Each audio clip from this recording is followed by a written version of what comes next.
President Trump today blasting the fake news media for failing to talk about many of his accomplishments at the end of his first year in office. We've compiled a partial list. In addition to scoring an historic legislative victory on tax cuts, the president repealing the Obamacare individual mandate, scoring a deal to open up Arctic drilling, a record stock market, the rollback of Obama-era regulations, a lot of them, nearly 1.7 million new jobs created, the confirmation of Supreme Court Justice Neil Gorsuch.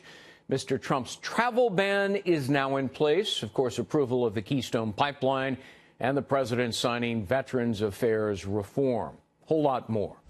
Our first guest says Mr. Trump has exceeded all expectations. Joining me now, former Republican Congressman from Utah, Jason Chaffetz, now a Fox Business contributor. Congressman, good to see you. So you think he exceeded all expectations, and Merry Christmas to you. Does that mean he surpassed low expectations, or he went beyond his very ambitious agenda of promises? Well, look, in the first 6 months, it was a bit of a rocky start. In part, it was because the Republicans in the House and the Senate were doing a political faceplant.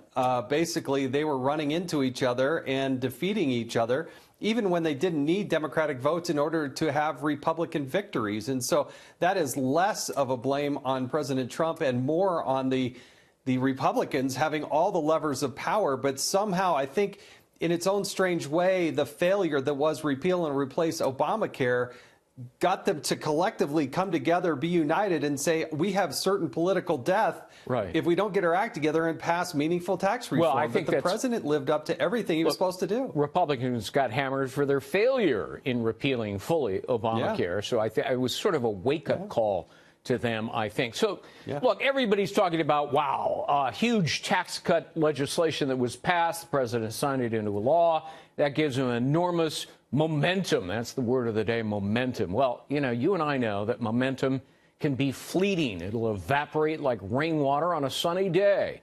Can he carry this forward? Well, it gets much more difficult to come January 19th when you have to actually fund the government.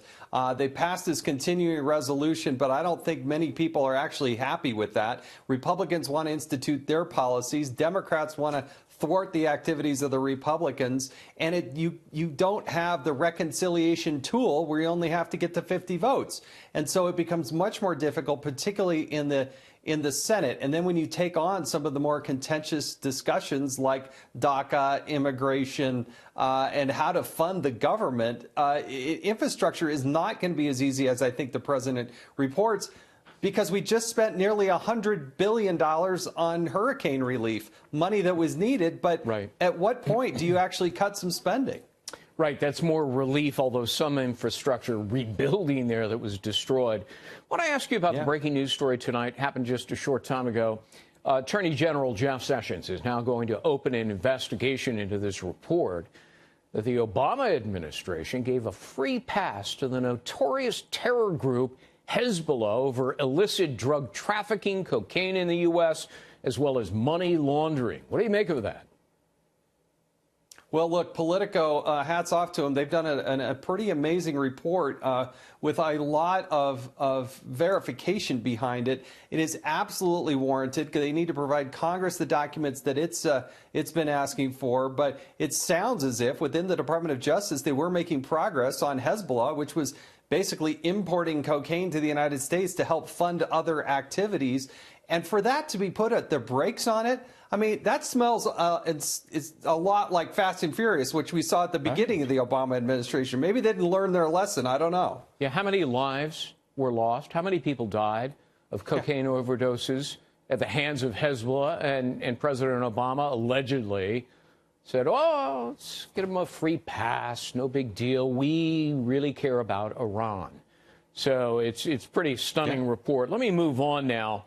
Much of the news, of course, this year has been the special counsel Robert Mueller's investigation. How concerned are you that this special counsel himself, his team, is riven with conflicts of interest and the entire investigation is tainted by bias and maybe corruption, and that fairness cannot be achieved?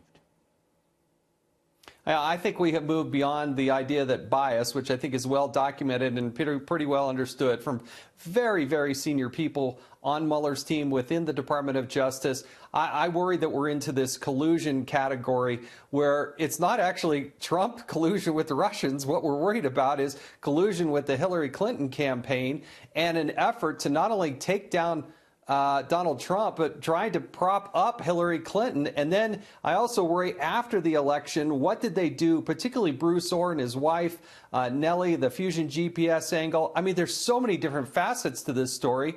And I've got to tell you, it is stunning, and it should worry everybody. That's not what justice looks like in the United States of America. Does there need to be a reopening of the investigation into the Hillary Clinton email scandal, given what we've learned about Peter Strzok, who changed the language to absolve her, given his role in the Trump-Russia investigation, and then jumping to the Mueller investigation? This is a guy who was sending out texts of hatred and denunciation of President Trump, and at the same time avidly supporting Hillary Clinton. I mean, if he used political bias to interfere in the administration of justice, isn't that obstruction, Congressman?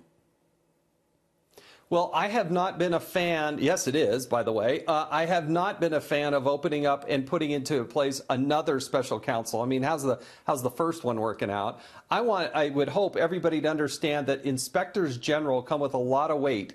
Michael Horowitz, who is the inspector general at the Department of Justice, has 450 employees, something like a $100 million budget.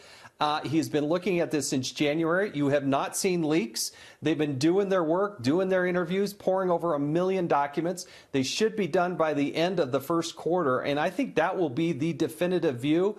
It was an investigation that was asked for by myself when I was chairman of the Oversight Committee, and Elijah Cummings, who's the Democrat. We both jointly wanted to see what the Inspector General would come up with. Let him do his report. We got to get it out sooner rather than later, but it looks like it's, come March, we should have it. Do you suspect that the anti-Trump dossier, funded by the Democrats in Hillary Clinton's campaign, was perhaps illegally used to gain a FISA warrant to spy on Trump associates at the hands of the FBI, doing the FISA warrant application and spying, and then used as the basis for launching the Trump-Russia investigation? Well, certainly, if you listen to Congressman Jim Jordan and others, that has been the question. And when it was put to Director Wray, when it was put to Rosenstein, when it was put to, some very senior people at the Department of Justice, they won't answer that question, which should be the flashing red light that very well may have been. So it's a bogus document funded in part through the Hillary Clinton campaign, Democratic operatives. You have the DNC that's partially involved here you've got questions about that. And nobody seems to want to answer the questions, nor are they giving the House and Senate intel committees the information that they need. Again, another flashing red light.